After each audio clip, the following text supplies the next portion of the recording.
families on their journeys of raising deaf and hard of hearing children. Tonight, we're very excited to have some wonderful guests join us, and we couldn't be more appreciative of all of their time. We have Julie Stylinski, Christy Abrams, Megan Killian, Becca Bailey, and we may have one more that might jump on a little bit late, who is Kathy Cluck. And our moderator for tonight is our DHH guide, Delight Lydiot. You see her in her blue shirt over there. So she will be moderating the event and asking the questions of the panelists. We are streaming this live to Facebook, so we appreciate that everybody on here is aware of that and still willing to join us. And I see that everyone has their cameras turned off already, besides the panelists. We do ask that if you are not one of the panelists, just go ahead and keep your cameras off, and to make sure that your microphone is muted as well, just to eliminate any background noise that may show up. We are excited for this opportunity and really, once again, appreciate all of you for joining us and listening to all these wonderful folks as they share their journeys with us and talk about their experiences growing up deaf and hard of hearing and sharing their wisdom with us as well. With that, I do want to go ahead and go over some communication ground rules. We do ask that if you do wish to speak once we get to the question and answer portion, that you raise your hand or put it in the chat box. I will be monitoring the chat box, and I will also be monitoring any questions that come in on the Facebook live stream.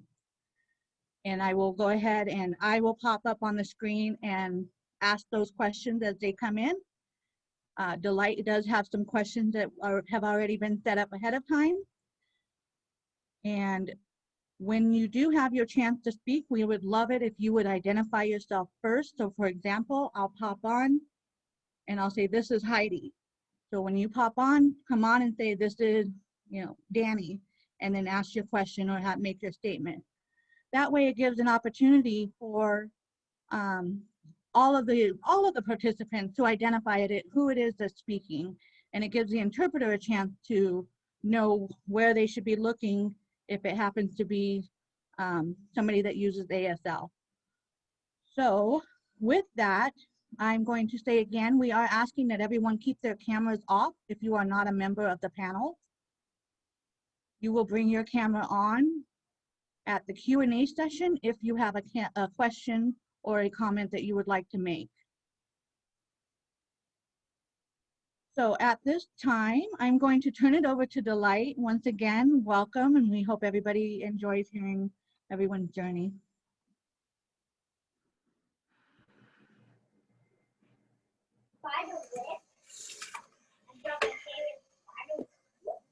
Sorry, the interpreter.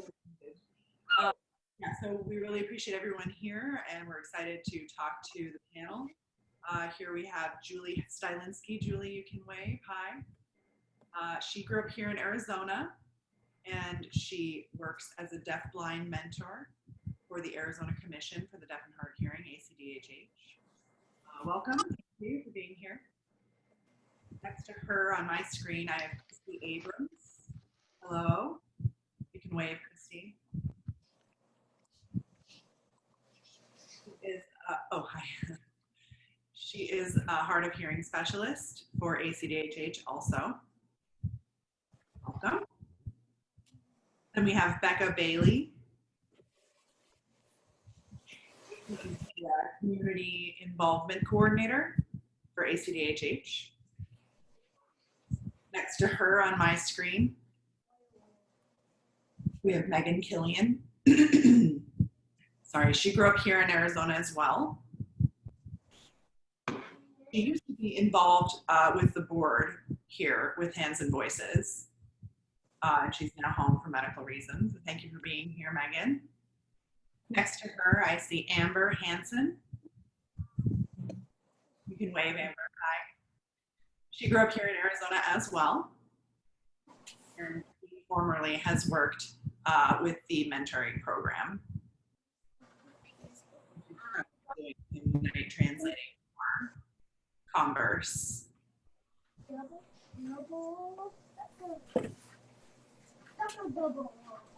We have Kathy up.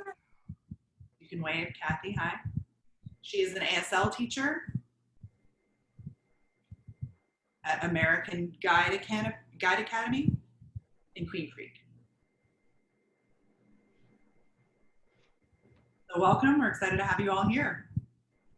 So I guess the first question I can ask in general, we're curious to know, let's see,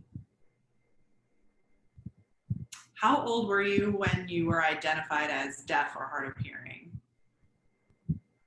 How did your family decide to make that communication decision, and how was that discovered? So that's kind of, we can go to Julie first on that, and maybe you can answer.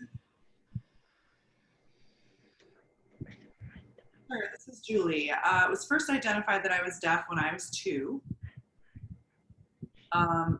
My grandmother dropped something. It was like a pan in the house, dropped it on the floor, and I didn't respond to the sound. So they were trying to make some loud noise, and so they discovered that I wasn't reacting to that when I was 2. It seems that when my mother was pregnant, she was exposed to German measles. Her cousin had it, and she was around her. She went to the doctor and went to get a shot right away, but when I was born, nothing was discovered. It seemed like I was a normal baby. I wasn't missing any limbs or anything. But then when I was 2, they discovered that I was deaf. Okay, thanks. I think we can go to Christy next. Me to go next? Yes, great, thank you. So yeah, my name is Christy Abrams, and I'm happy to be here tonight. I first discovered in first grade, actually, that I wasn't hearing well. I was 6 years old, and in the classroom, I was just very lost. I had, prior to that, during the summer time, had a virus and was hospitalized for several weeks and had a really high fever. They thought I recovered and all was well, and I was sent on my way to first grade. And I remember being in the classroom in the back of the class and seeing all the students in front of me, and my teacher apparently said something, and the whole class opened up their little desk and took out a paper and pencil, and I was just kind of looking in amazement of how everyone knew how to do that all at once, everyone but me. So I figured something was not quite right, and it took my family a little bit of time to realize that I had developed hearing loss, because I was speaking and everything seemed fine. And shortly after that time is when I was fitted with my first pair of hearing aids.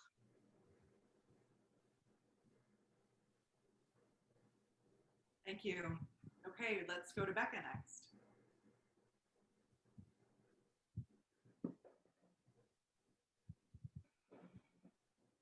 Hi. So I was born deaf, but it wasn't discovered until a little bit later when I was at that time. Someone else was watching me and noticed that I didn't get startled by noises. Similar stories. Of course, they let some pans test someone else. So of course I didn't respond to that at all. So that's when my mom was like, well, okay, we've got to go in and take the official test. So that's when I was 1 year old when we went in for that. The reason, I think, my mom has two people in the family, 2 cousins her age who are also deaf. So it seems like it runs in the family. I have a son who also is deaf, so that seems to support that theory. I probably should find time to do some of that genetic testing or something, but you know, whenever that free time presents itself. Okay, great. We can go to Megan.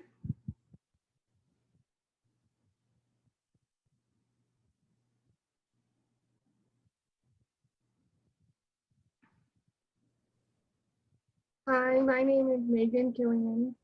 Um, my mother had beta strep during her pregnancy, and then there was complications and had heart surgery, lung surgery, and a lot of oxygen. So they're anticipating some additional challenges. And then my mom suspected when I was 2 I couldn't hear, but I wasn't formally diagnosed till I was 4 years old. And then I got hearing aids. When I was diagnosed, they gave me the diagnosis of mild to moderate hearing loss, and it then progressed to severe, from severe to profound.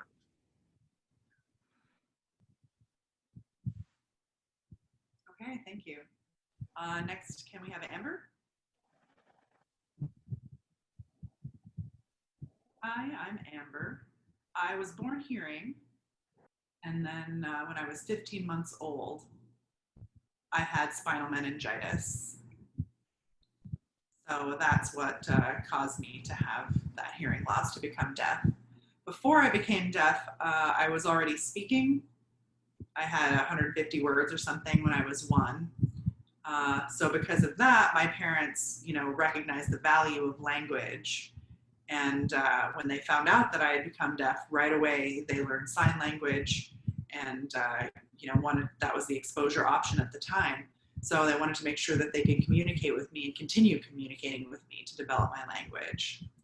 So that's how that worked. Okay, great. Can we talk to Kathy? Hi. So I also was born hearing, and I was speaking. My hearing devolved until I was about 4. So I had some speech and things like that for 15 years or something, twice a week, some hours of speech therapy.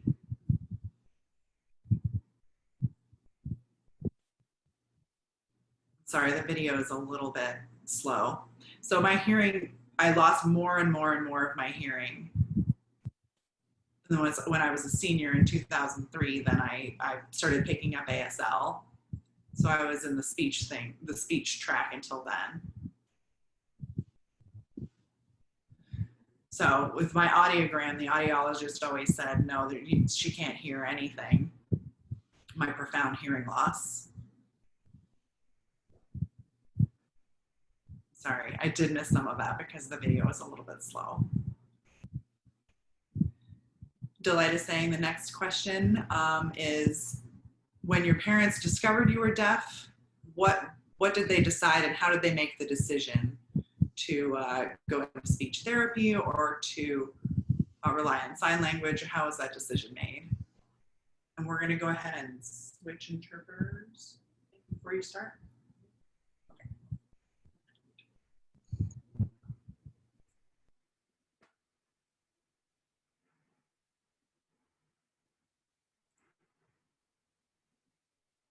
When I was 2 and they found out I was deaf, at that time, PDSD had a parent mentor program. Back then, during my time in 1975, way back then. I'm old, that was a long time ago. So I entered that program when I was 2. I started learning sign. I had speech therapy. So fortunately, my mother knew to contact PDSD.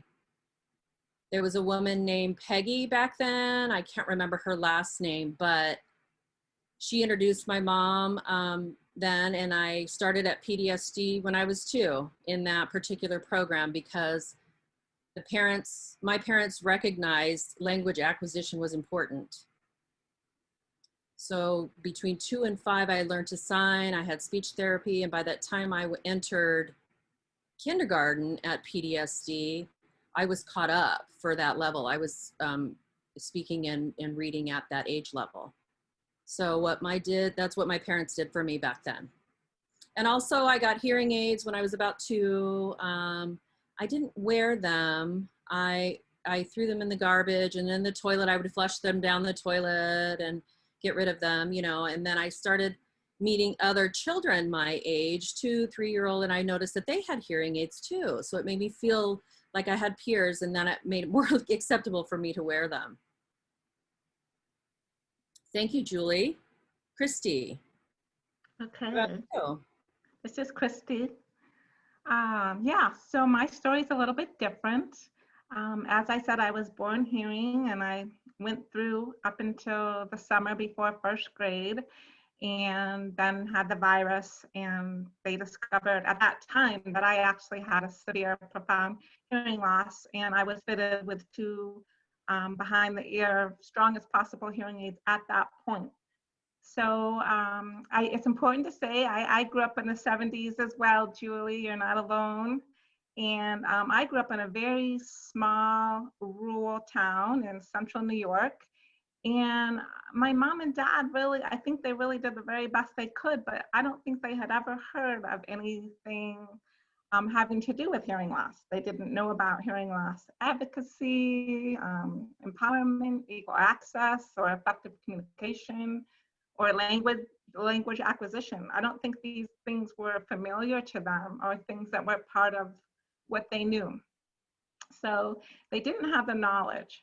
But I do feel my parents had some sadness about my hearing loss and some concerns about how I would make my way in the world. But school was challenging for me. I remember crying a lot and feeling lost and disconnected and tired a lot. But my mom and dad really encouraged me to be independent.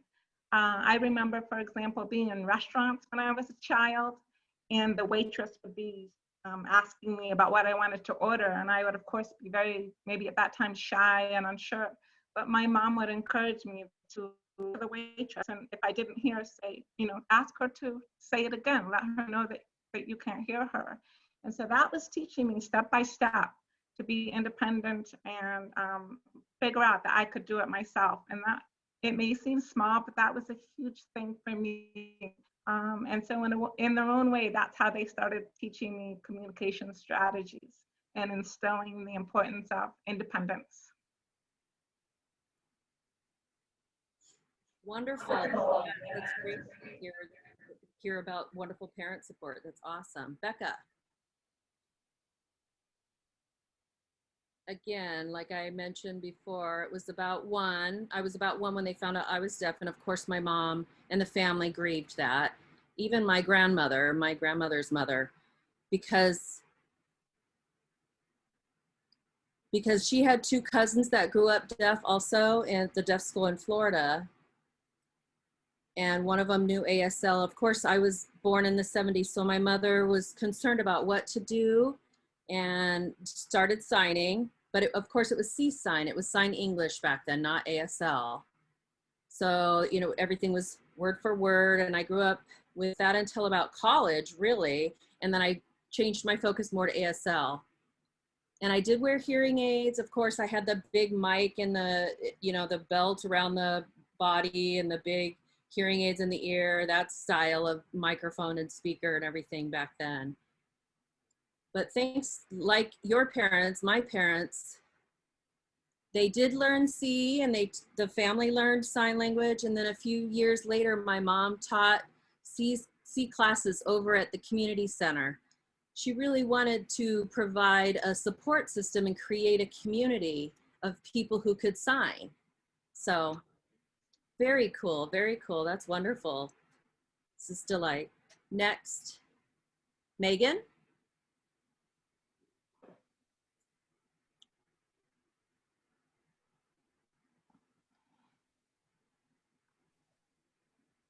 Hi, yes. Since I was 4 years old when I was diagnosed officially, I was already talking, and my mom was best friends with a speech therapist. So I was put in the oral program at PDSD and then mainstreamed right away. As the hearing loss progressed, I started taking up some signing in high school. But at that point, my hearing loss had progressed quite a bit. It became more challenging.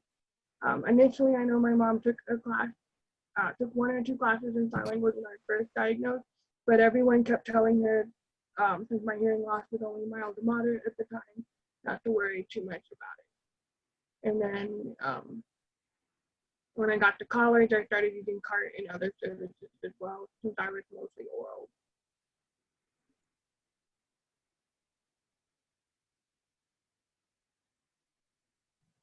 Great, thank you.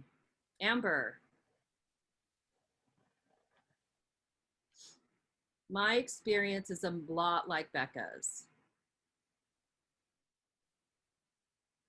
When I became deaf at 15 months old, because prior to that, I had already developed language. I was talking, I had 50 words by the time I was 1. So of course my parents grieved because, you know, now I was a new kid and, you know, it was different. There were different accommodations needed, you know, it was difficult for them. It was almost like losing a child. But because they realized how the language, how valuable that was and the acquisition, they provided every resources that were available at the time. Hearing aids, implants, speech therapists, everything. But the guide showed them those guidance showed them what worked for me. And they also knew that I was a hard worker. So they knew I wasn't trying to be lazy because I worked really hard in every area of my life. So they knew that I was showing what would work for me. That's great. Thank you. Kathy. Okay, my mom didn't know. She would ask the doctor what to do. She would need help. The resources told her at the school that she would be deaf and dumb.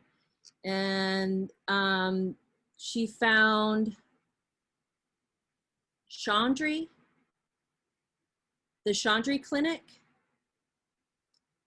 and they offered speech therapy. They didn't know anything about sign language. So I just kept going with speech therapy, the oralism route. And at the time it wasn't bad. It was over the years, my hearing got worse and I didn't need interpreters at school because I could hear. But over the years, as my hearing loss progressed, eventually, when I had babies, my hearing loss got worse. I'm so thankful that she tried everything that she could and that she gave me the pieces of that she did.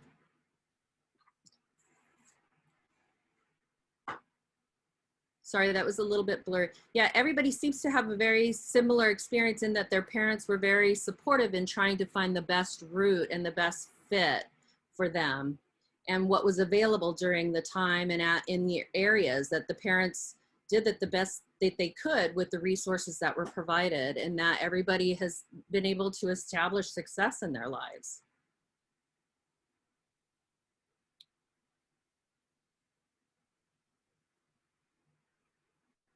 So we had some question about mainstreaming and deaf schools.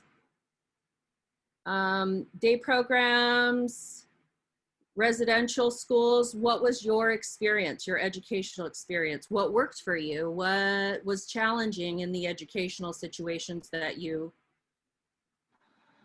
Julie? As I mentioned, I started at 2 years old at PDSD, the outreach program there, 2 to 5, and then I went, and then I entered the program at PDSD, Phoenix Day School for the Deaf, that's PDSD, for about 2 to 3 years. And then my parents decided to transfer me to Arizona State School for the Deaf and Blind in Tucson. So that was, I remember I was young, I was about 7 then. And by then there was a bus at the Mesa Community Colleges, a big bus. And I was alone and I cried and I was scared, and I got on that bus all by myself, and all the older kids were there, you know, sitting, and we would stay a week at the dorm and then go back Friday afternoons. And that went on for about 2 years. My mom started to realize that it was really impactful for me because it was such a young age and she wanted me to be with my family. I was very close to my family, and that created a lot of distance, and it was really hard for me. So I stayed at ASDB for about 2 or 3 years, and by the time I was 10, I moved to a mainstream school, and I went to Emerson School. And I went there, Emerson, to Carson Junior High School, and then I graduated from Westwood. I was mainstreamed in all of those programs. At Emerson was my first experience having interpreters in the classroom. I had one interpreter with me, and for all of my different classes, science class, math class, and then I would go back to like self-contained, like a deaf classroom where all of the deaf students were clustered, and some of us would stay in there, and those who had more advanced reading, English, math skills could be mainstreamed into the regular gen ed classroom. So I had that all the way until I graduated from high school. And I've had both of those experiences, or 3 different experiences, all 3 of those experiences, PTSD, ASDB, and mainstreaming. PTSD, that had a lot more. PTSD was deaf central. I met people, I knew people who knew sign, all the teachers knew sign. I rode the bus, we all rode the bus together. We knew who was gonna be on the bus. So those were some positive. I can't think of really any negatives other than what my mother told me about. She said when I was 2, I had to ride the bus by myself to school. So she said that was a difficulty for me, but I don't recall that. I've oppressed those memories, being alone at 2 and 3 years old, riding the bus alone to Phoenix, and I lived in Mesa at the time. I don't know, but that's what she tells me. And I was like, I'm like, okay. As far as ASDB, the difficulty was that I was far from my family, and I met an older guy there. I mean, I didn't meet him, not like dating, but he saw that I was struggling on the bus. His name was Don Frazier, and I don't know if any of you guys know him. He lives here, but he was like my big brother. He watched out for me on the bus when I was younger. He was in high school, but that was a good experience living at the dorm with such diversity. There were such a variety of ages. And again, there was so much deaf action there. There was kids, peers. We could swim together. I was involved in different activities there. And when I mainstreamed, that was really a different experience. Everyone back then, it was the 90s, where ASL wasn't as recognizable. A lot of us deaf people were made fun of. They would mock us and make fun of our language. And that was my experience from the deaf school transitioning into hearing school. I was being made fun of because I couldn't hear. So I became very isolated, alone. And in the mainstream program, I may have had 2 or 3 other deaf people there. So it wasn't a lot of deaf interaction. I maybe had one.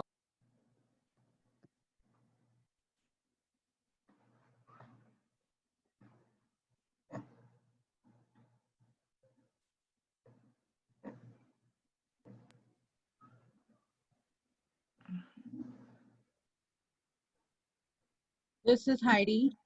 If we can hold on for 1 minute.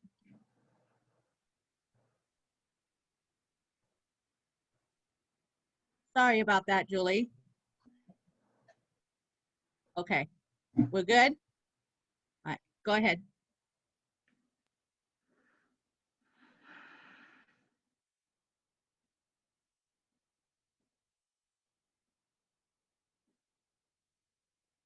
So I was just talking about the positives of language acquisition, being in speech therapy and my English and math classes, all of that being at level, that went well. So kind of holistically from that perspective. I had good interpreters through that program, well, through all three of those schools, I guess, through to high school. They taught me how to get into college and be prepared for that experience, working with interpreters there in that different situation. And then, you know, to be ready in the classroom and get a note taker and make all of those accommodations and preparations for college so that I'd be ready for that experience. Okay, thanks, Julie. Let's go back to Christy again. Christy, okay, thank you. This is Christy. Yeah, so it's important, I think, to mention, again, when I was growing up in my small rural town in upstate New York, I was the only one in my nuclear family with hearing loss. I grew up with my mom and my dad and my 2 sisters. I'm the middle child. My great grandmother actually had hearing loss, which was not connected to my hearing loss, but I was extremely close to her and definitely felt understood by her. So that was great. My sisters were so amazing to me, kind, and I think a little bit protective. I felt like they were always connecting me and helping me to connect to the world around me. And I know when I was with them, I really didn't feel as though I had hearing loss. I just felt connected in my family. So once I went on to school, and you know, especially once I had my hearing loss and hearing aids, back then in the early 70s, there was no CART. I did have speech therapy in elementary school, and I actually really enjoyed that. It's a very positive memory for me. I remember being one-on-one with someone and having really effective communication with my speech teacher, who was a lovely person. And just, I remember having treats and stickers, and it was just a really positive experience for me. And so I loved that. But then all through elementary school, middle school, high school, and college, I had my hearing aids. That's really all I had, other than I tried to sit in the front row as much as possible. I became an excellent, I would say more of an information reader or a lip reader. I'm very hypervigilant. I try to glean as much information I can off of people's faces. And I think that helped me a lot. I remember in college, my teachers would tell me, just make sure you take good notes and then study your notes. And I remember thinking, when I look down to write notes, the instructors' voices become blurry, kind of like Charlie Brown's mother, if you can remember. It all sounded, you know, the clarity wasn't there. I couldn't really, it was impossible for me to take notes, basically. And then they would also tell me, my teachers, just let us know if you don't hear us. Let us know what you don't hear. Let us know what you miss. But if you think about that for a minute, that's impossible too, because when you have hearing loss, you can't let someone know what you don't hear. So I just think I did the best I could. I think I had such great support from my family. I had wonderful friends, and I just made my way step by step, and I figured it out, and it's been good. Great. Let's go to Becca next.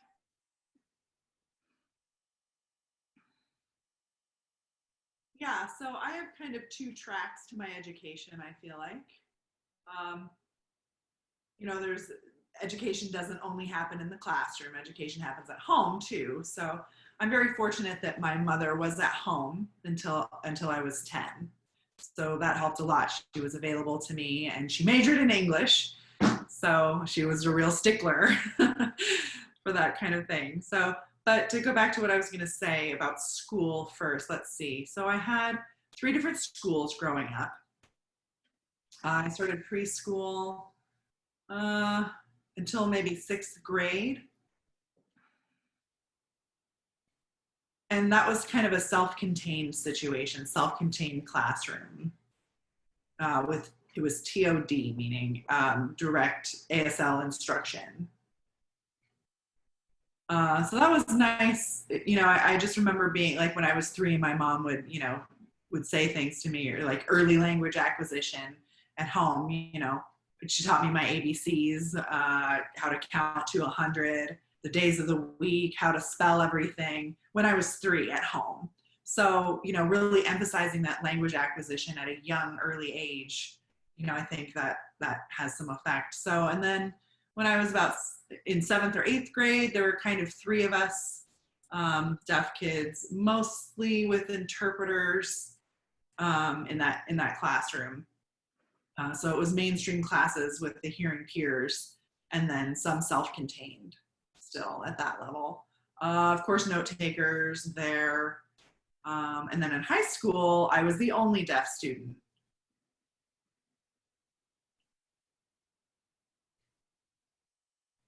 Sorry,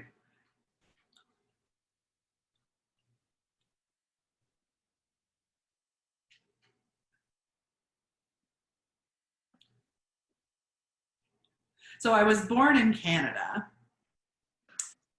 So when I got to high school and I was the only deaf student and there were no interpreters or anything, I was trying to lip read and make do with the note takers. That was a challenge for me. So I really couldn't, I couldn't rely on my hearing, my little bit of residual hearing at all. So speech reading a tiny bit, it really wasn't going to work for me. So that's sort of my other experience. At home, always great. I had my mom, and she could explain things to me. She could sit down with me one-on-one, go over stuff, use language, play with toys, work around the house, label things in the house, learn the signs, learn to read, make sure my spelling on everything was accurate. She was really, really involved. So I have to really give my mom a lot of credit. Great. She sounds like a great mom. Okay, Amber. My experience, again, is a lot like Becca's. My mom was very involved in my education, too.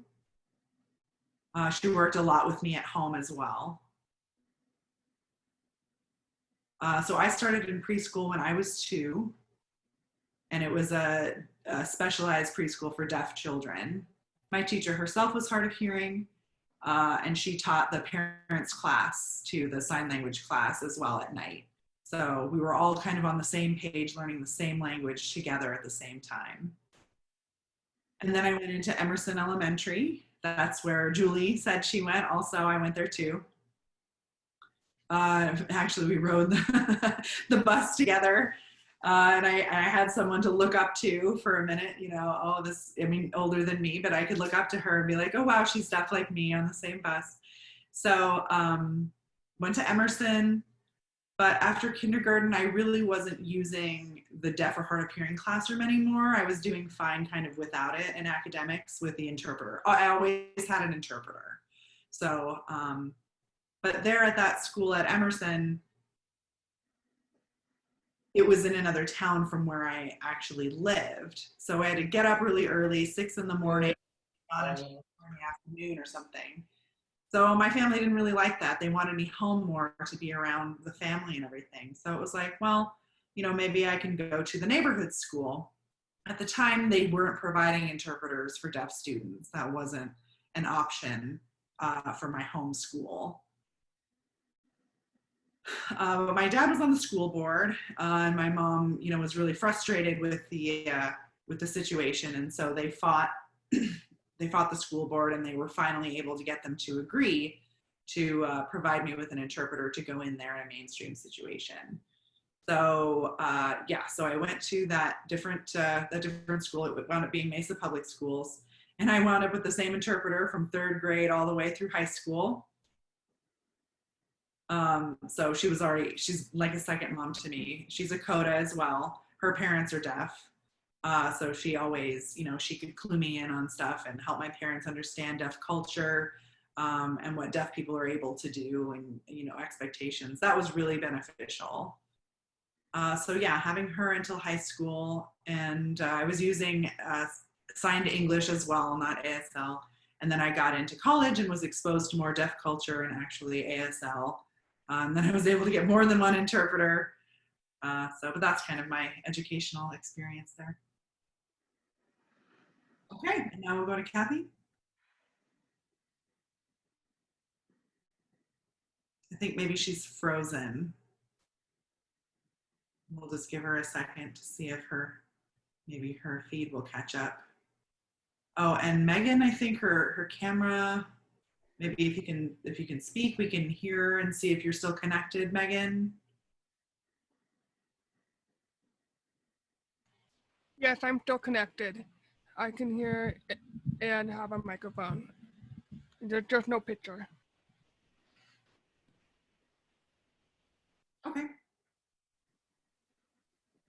You can go ahead.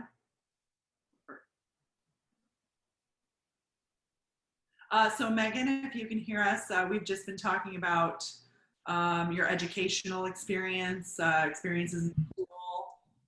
If you went through a mainstream program or you had a more orally focused, and what were some challenges? Yes. Again, for preschool, I was mainstreamed. I was at PDSD for preschool for the oral program and did 1 year there. And then I was mainstreamed in the nearby public school. I remember it was half-day kindergarten at the time, and because of the amount of speech therapy, I'd go to school before school, and then we changed it, and then I did basically half-day kindergarten and then half-day speech therapy or some kind of other activity.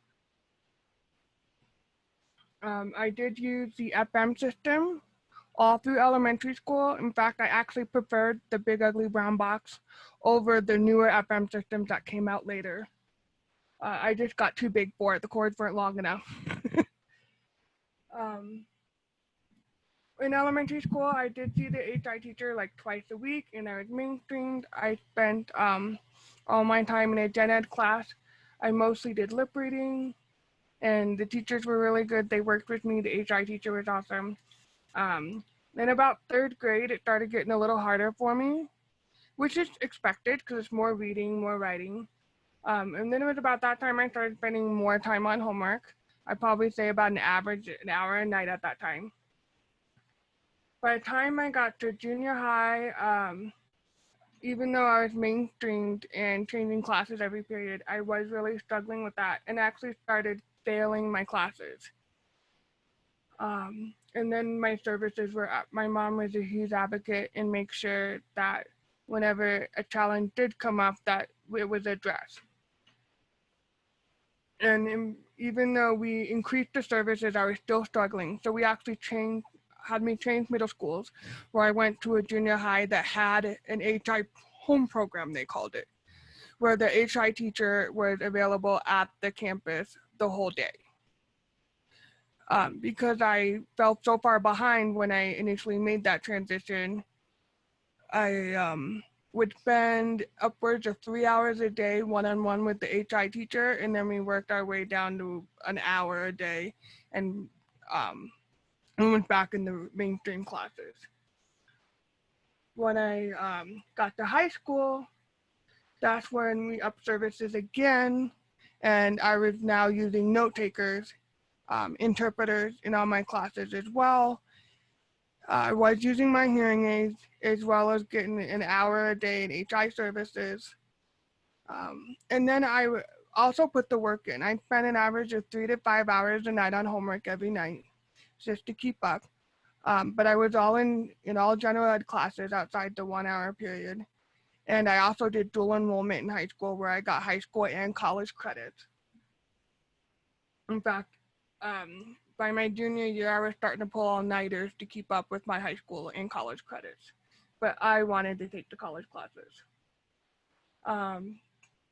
By my senior year, I actually did half-day high school so I could basically catch up on sleep and enjoy my last year of high school. I did also then at that point got reevaluated by vocational rehabilitation to transition for college. And it was at that point we discovered I also have a learning disability in reading, writing, and math in addition to the hearing loss. So that made a better understanding why things seem to have felt harder. I did graduate high school and then went on to ASU, Arizona State University, and got my college degree, and I got a bachelor's in special education. In doing that, I did use cart services and note takers and interpreters, and sometimes in some classes, all three at once, which is harder to get and challenging to get through, trying to read through all the notes, trying to read through all the captions and the notes from the students and watch the interpreter. So it was sometimes harder on myself than I needed to be. But I did do it mainstreamed all the way through and did do oral most of the time, even when after starting to learn sign language in high school.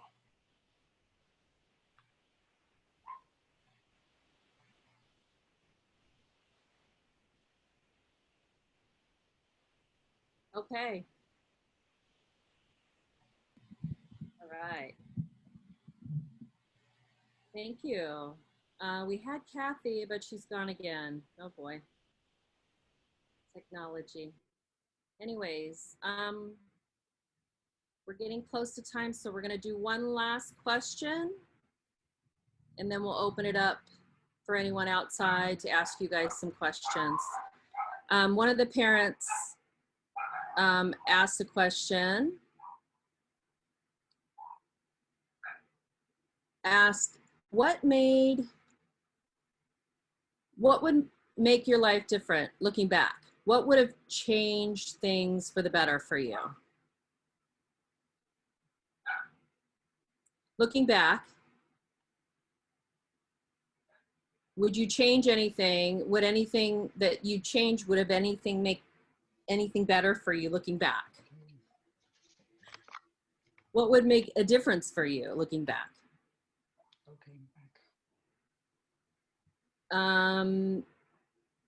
Maybe a different choice, different educational system for you.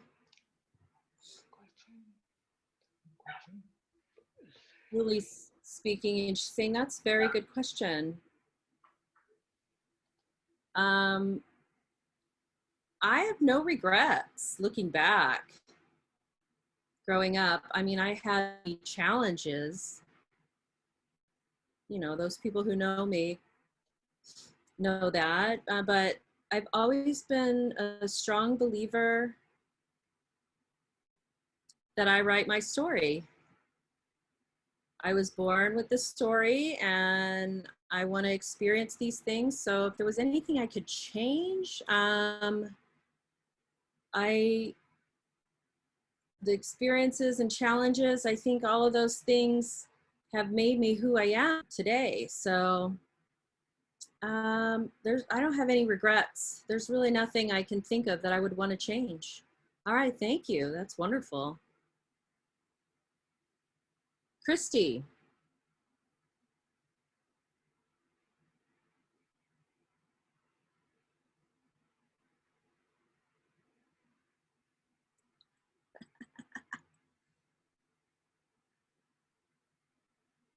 Microphone.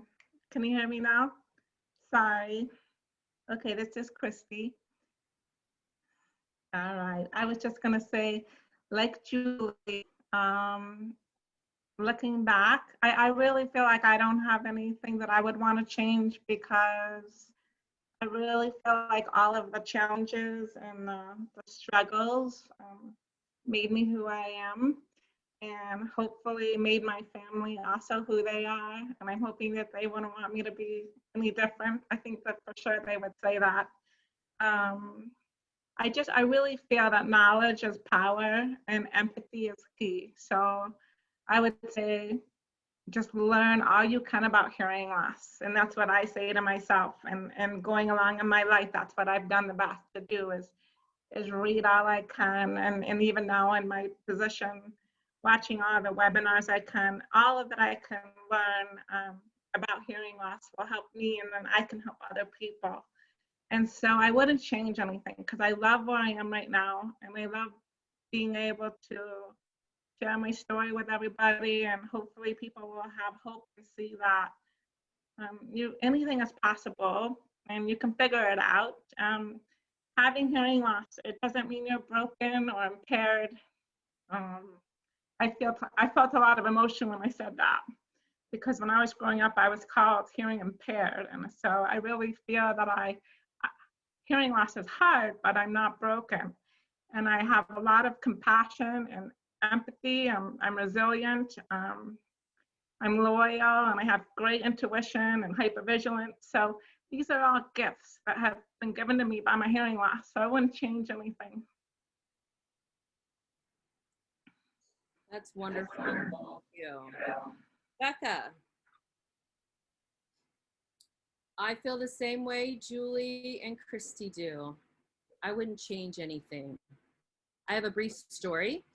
I remember I was 16, 15, 16, and I filled out an application for a summer camp job at a deaf camp.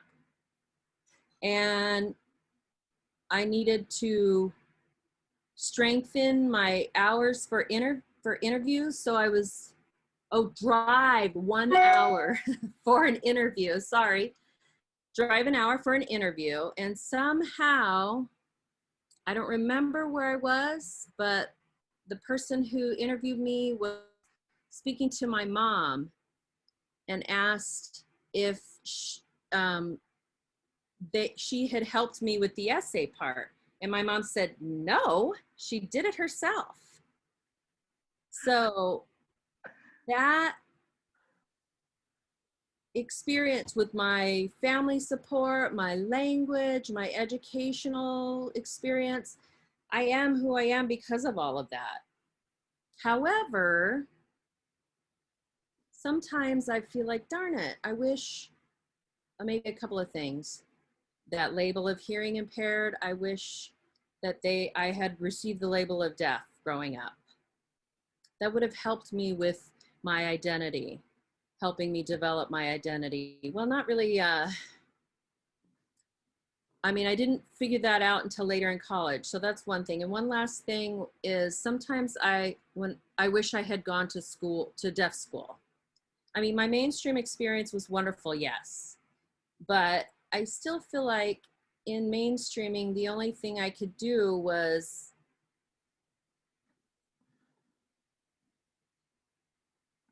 join group sports, join the sports there. If I was at the school, I could have joined clubs, different groups, clubs, things like that. I didn't have that opportunity because I felt like communication would be too difficult. I didn't want those challenges too great for me. So overall, my experiences were great and I wouldn't change anything. My parents gave me wonderful support and that was most important.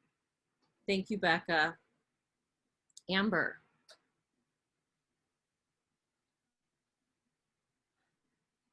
Many people ask me, if you had a deaf child, what would you do differently than your parents? Honestly, I am incredibly satisfied with how my parents raised me. They used every resource possible at the time. I have no regrets. And I would do the same thing for my deaf child if I had one. The only thing I would do a little bit differently, during my mainstream choice, that at that time I had choices. I was an honor student, I was in advanced classes, and it was obviously the right educational choice for me at the time. Socially though, I was involved with sports. I swam, varsity all 4 years. I was a cheerleader. I was involved in dance club.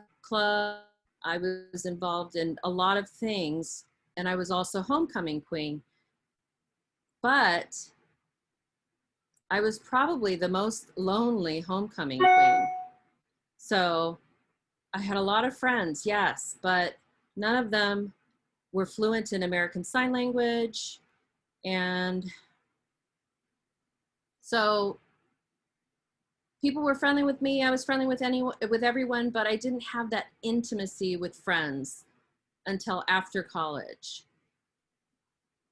And I have a lot of deaf friends, and I can't tell you that deaf people need deaf people, period. Deaf friends are not on the same level, or hearing friends are not on the same level as having deaf friends. That experience is necessary for deaf people. It's necessary for healthy identity development, And that's the only one thing that I wish was a little bit different about my experience. So if I had a deaf child, I would encourage them to find deaf friends. That's very important. Thank you. Kathy, I'm back again. My picture was frozen, sorry. Growing up in the oral program, I was in the mainstream program and I only talked to speech.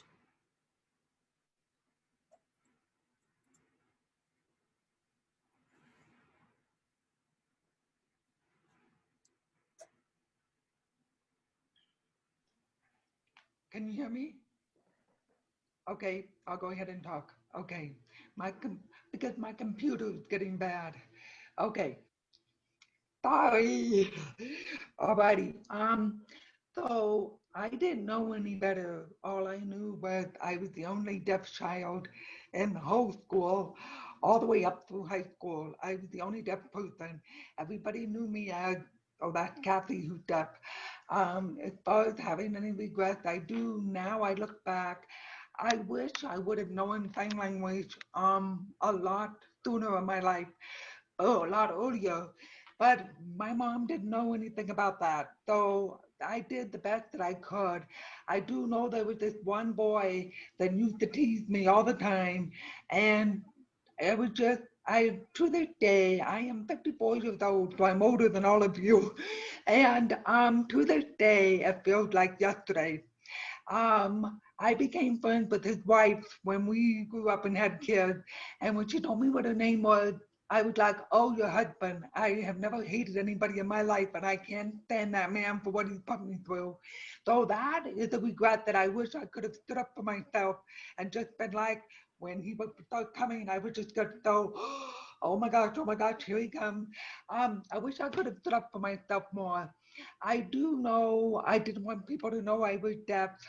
So I would tell everybody I was from Italy. That's why I have an accent. I would tell us, oh yeah, I cut my hair down and nobody could see my hearing aids. So there are regrets that I have, but I had a wonderful life. My mom did the best she could with me. I had a wonderful life. I'm so thankful for everything she did. I am so grateful that I know sign language thanks to Marley Madeline, who was one of my best friends. And she's the one that told me I needed to go learn sign language. She was tired of introducing me to all of her friends. This is my friend Kathy, who's deaf and doesn't know sign language. So she always takes the credit for it. um, One more last thing is hearing impaired. That really gets me. With me working at ALA, I was from the East Coast. Oh yeah, Heidi. So we both understand that. Just made a comment. And even ALA now sometimes will use hearing impaired, and I have had to advocate for that and say that is not the word. Let me explain why. So they've really changed the dynamic with that and put deaf and hard of hearing. So that's something I'm very proud of. But all of that's basically all that I just regret. Other than that, I had a great life.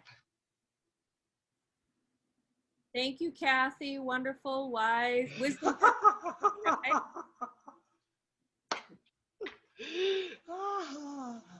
Megan? Do you want to comment, Megan? Yes.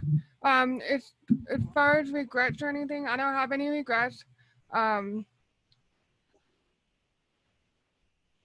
had a very happy childhood. My mom and my grandmother were always very supportive. If I ever had a complaint or I felt like even just something bothered me, my mom would call and investigate further to see what was bothering me or what I meant by something just didn't seem right. I think the only thing I would have liked to see different, and it wasn't so much different with me or my family dynamic, was just trying to have access to sign language classes. It wasn't for the lack of trying, it wasn't really available. I did do some ASL classes at the university, but I had to go at night in addition to going to high school all day. And I just didn't want to do that every semester. I think that's the only thing I would have liked to have seen, or more of sign language outside, to be able to practice and keep the skills up, as I was, especially since I'm the only one with a hearing loss in my family and one of the few kids, I think of 5 students at my high school of like 2,000 that actually had a hearing loss. So, but other than that, I have no regrets. Awesome. Really enjoy your stories, and I empower everyone, and to empower everybody who has deaf children. If you guys have any questions, if there are any questions from parents. This is Heidi. I don't see any questions coming in just yet, but I do have a question. First of all, I love hearing all of your stories. And even though we have so many similarities and some of the same challenges and successes, it really makes an impact for us as adults, also for the children and for the parents that we have on, to be able to recognize that some of these commonalities and even the differences that we all have are really important to the identity of who their children may grow up to be and the journeys that they take. And the commonality that I really am taking away from all of you is how much parent empowerment really has such a strong stance in you know, having such a impactful journey. And, you know, for me personally, I didn't have parents that were very involved. I really was left to figure it out for myself my entire life. So, which drives my passion for doing what I do and empowering parents. So I am very humbled by all of you and love hearing all of your stories. I do want to ask, first I want to apologize, Amber Hansen. I am so sorry that I did not say your name in the beginning when I was introducing the panelists. So I wanted to acknowledge that I missed that. But with that, I want to ask, during this COVID-19 time, what are some of the challenges that you guys are facing? What are some of the unique ways, perhaps, that you guys are handling it? Is there anything particular that might come to mind? And it doesn't have to be everybody that answers. You know, if anybody pops up a hand, has a story, I would love to hear that. We know about the clear mask, so anything you have to share with parents. Julie? Oh, yeah. Oh, I guess I raised my hand really fast. Yeah, just during Corona, it's like a bigger challenge for me with masks, of course. And I can hear to some extent. I have a cochlear implant. I lost my hearing, you know, fully 3 years ago with surgery, of course, when I got the implant. But, you know, I still like to practice with it and everything. But with everyone wearing masks, it's much harder. So, you know, and people are willing to pull their masks down to some extent, and I can, you know, kind of match that to what I'm hearing and do a little lip reading, but other people won't. So then I go, okay, and we're back to writing notes, and it's kind of all over the place, you know. So, you know, and I don't want to rely on my children to interpret for me. That's not their job at all. You know, their job is to make sure that we can communicate. But that has been a big challenge during this time. I mean, for me personally, anyway. The other thing too is,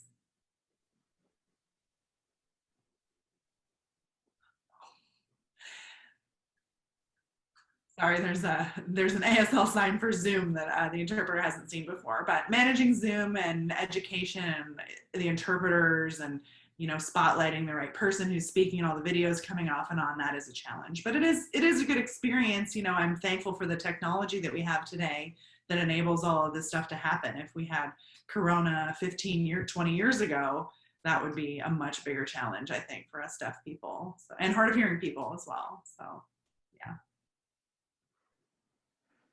This is Heidi. Thank you. I have Megan in the chat box that would like to respond as well. And then we'll go to you, Christy. Hi, yes. I think the unexpected biggest challenge I had with the mask wasn't so much going to the store or with the simple day-to-day, but when I had to go to the emergency room and I was in the hospital, I would say, I can't hear you. Can you get a clear mask? They said, no, we can't do it. I felt like they didn't at least attempt to wear a shield. They said, no, they will wear their mask. They wouldn't put the shield on, even though I asked for the shield. And then I had one doctor accused me of lying about having a hearing loss in the middle of it. That was a very frustrating trip.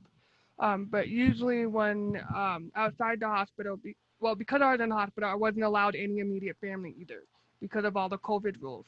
Where usually if there's an issue, I at least have my mother, my husband, some immediate family there to help gauge and at least be able to, be able to look at them and then repeat what was said to me so I can lip read someone that I've been lip reading for years. I would say the hospital was the biggest challenge. But as far as being a mom and taking my kids to the doctor's office, all the doctor's offices at the children's office were very helpful, willing to work with me, whatever I needed, writing. They tried to get the clear mask if they had him. If not, would allow my husband to be present. Usually we do it together because I was always the one that took them to their appointments anyway. He didn't usually know the information. So I would say that was the challenge. Thank you. This is Heidi. We're going to go to Christy, right? Yes, you can hear me, right? Yeah, this is Christy.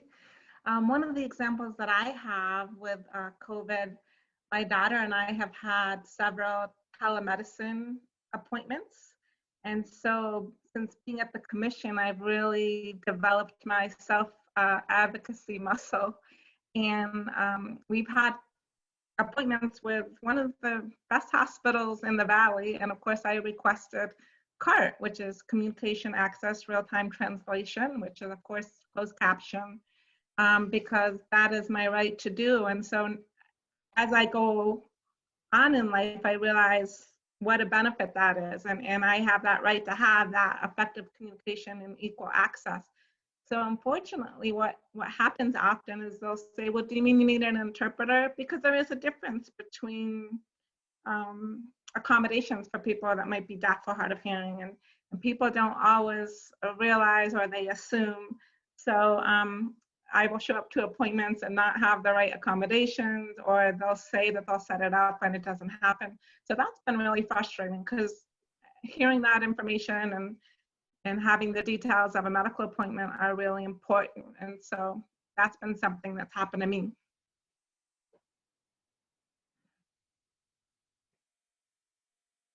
Thank you. Okay, and Kathy, did you say something?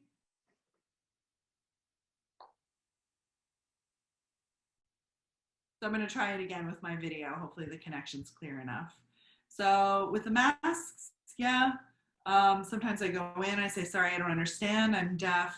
And then they say, oh, I'm sorry. Yeah, you know, don't be sorry. I just am trying to lip read you. Can you pull your mask down so that I can, you know, do that, so I can have access to that, and then it can go back up. So, and I did take, you know, taking the kids to school, you know, you ask them to pull their masks down so that you can lip read them, or you go into another classroom and, you know, you ask again with a different teacher, not my student, but ask somebody else in another classroom, and they're like, oh, you know, I'm deaf, can you pull your mask down? And they're like, oh, okay, I'm sorry. And they pull it down or whatever. So, you know, I've had some support from students in that way, but I don't think I've really had bad experiences with it. That's kind of the only thing. It doesn't mean I like it. I hate it, but that's kind of been my experience. This is Heidi. Thank you so much, everyone, for all of those comments. Yeah, the I'm sorry thing kind of gets me too. I'm like, it's all good. Just do what I need you to do.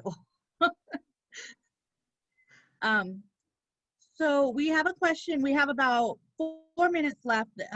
We have captioning for 4 more minutes, so I just want to make sure we are aware of that. We'll try to wrap it up, but very quickly, if one person would like to make answer the question from Marlene, she's asking for school recommendations, which I know is very vague. Marlene, that's going to entail a lot of things as far as what uh, what your child is needing as far as accommodations, what the language is like, what kind of background you've had, and if you're looking for the total immersion in deaf culture, things like that. But if anybody else wants to add on to that, I'd like one person to try to answer that question for school recommendations.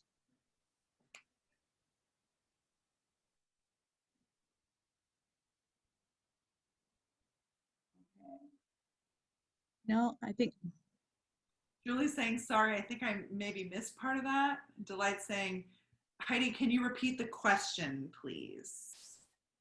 so. Marlene is asking for school recommendation. However, I was saying that that can vary child to child.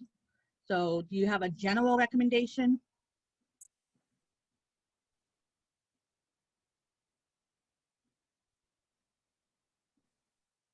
Becca? Becca, yeah, Becca can take that. Yeah, I would just say definitely get involved. You need to know parents' rights to be able to get an IEP. It's so important. I wouldn't expect, you to know the minute you go in what to do, the first few years or whatever, when you get into school, you've got to take the workshops and at ACDL, the Center for Disability Law, they offer some ones on IEPs. You've just got to learn a lot about the process and roll your sleeves up and really get involved. And then, you'll be able to be armed with that information and be able to face whatever, comes up. You have to stay in contact. There's a lot of things to take into account all over Arizona, but it is a process, sorry, I might get off screen here, but yeah, just definitely, it's so important to have support and know your rights. And, of course you're going to feel, kind of worried in the beginning, I guess. It's an intimidating process for sure. But you're the parent, you know your child better than anyone. So just to know that, and again, self-advocacy is so important. So that's what I would say. Heidi? This is Heidi. So we have about 2 minutes, and I do have one other question, and it goes back to you, Becca. But I also want to reiterate too, is that as a parent, you have every right to dive in and ask all the questions that you need to ask of the individual schools. I would encourage you to check out your options. There's many opportunities out there, and it's really just about you really kind of digging in and checking each school out, finding out what accommodations there are, what are some of their resources, things like that, and then making your best educated, informed decision at that point. So Becca, really quick, your child is deaf, and how did you support I'm sorry, let me read it again. Your child is deaf. How did you support his reading and self-advocacy? Any quick tips that you could give to parents?